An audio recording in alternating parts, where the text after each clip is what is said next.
Hi guys, finally natapos din namin yung aming paglilinis. Grabe, halos 2 linggo yung paglilinis talaga namin non-stop.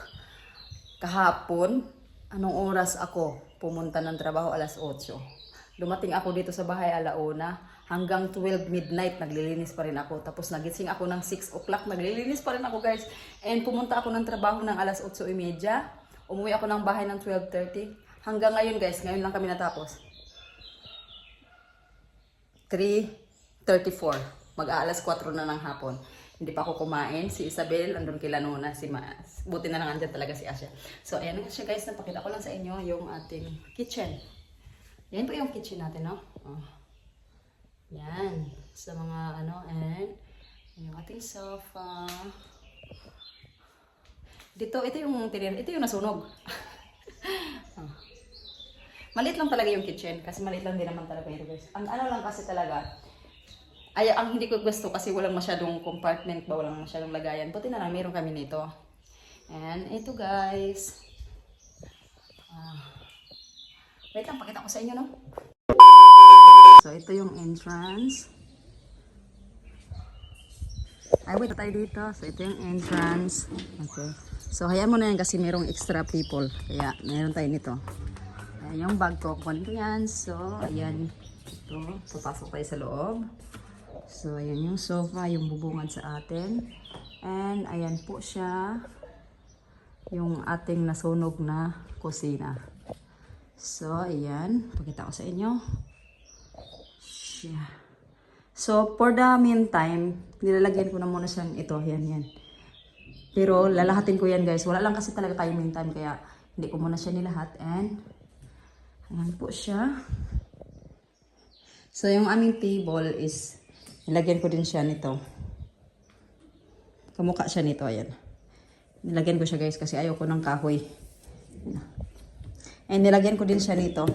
Bumili lang ako nito online.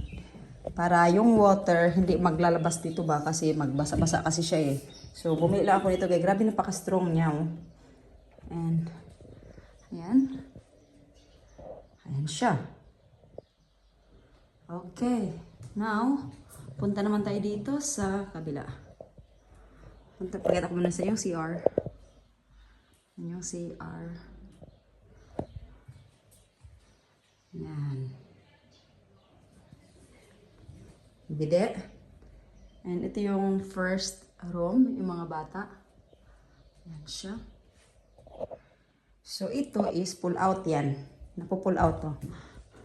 So mamaya magpipicture kami ni Tony para ilalagay namin sa tawag dito. Booking. Kasa vacancy pala guys. So ito siya. So yan po yung labas. Yan. So ngayon pupunta naman po tayo sa kwarto namin. Ito yung kwarto namin. Yan.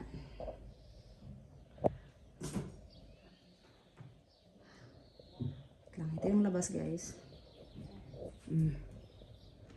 Yung nililinis ko no.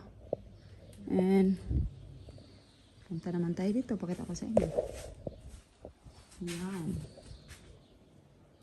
Mag-picture ako mamaya. Yan.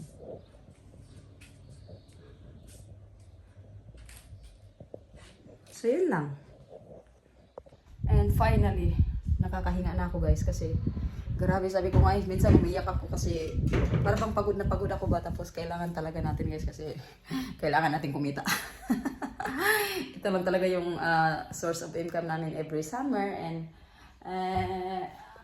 ganun talaga guys. Kailangan natin kumayod. Kumayod ng kumayod kasi hindi tayo mayaman. Hindi tayo mayaman. Kaya ganon. And ngayon, pupunta kami, hihintayin namin yung guest kasi parating na daw. And diretso na kami kila Nona. Mamaya mag-bisikleta yata ako guys kasi siyempre pag pupunta ako ng trabaho, nag-bisikleta ako. Pero sabi ni Tony, ihati daw niya ako sa trabaho kasi ngayon sasakay daw ako sakay. Pero sabi ko wag na. Mag-bisikleta na lang ako. And itong cover na to guys, binili ko lang to siya sa online. Timo, ang ganda niya, super ganda. Magkano lang to? 25 lang yata to, 25.30. Oo. So, ayan guys. I'm so thankful na si Isabel talaga hindi naghahanap ng mama. No? Andun si Asia kasi si Asia parang mama ni Isabel. And alam ko pinapatulog ni Asia yun. Sabi niya, si Isabel daw natutulog sa kanyang dibdib. Parang mama talaga to si Asia guys. And thank you so much guys for watching. I-update ko kayo next time. And hopefully makapag-video-video na ulit tayo guys. Kasi kaya ito nga yung dahilan na hindi ako nakapag-video-video. Kasi super busy talaga namin. And ngayon, kasi dahil nga ngayon pala guys, kaya noon na kami matutulog, no? So doon muna kami mag-stay kila noon eh. At least, sasamahan namin sila. Marami kami doon sila bahay nila noon kasi andun si Zia. So, magsiksikan kami doon guys. Ciao!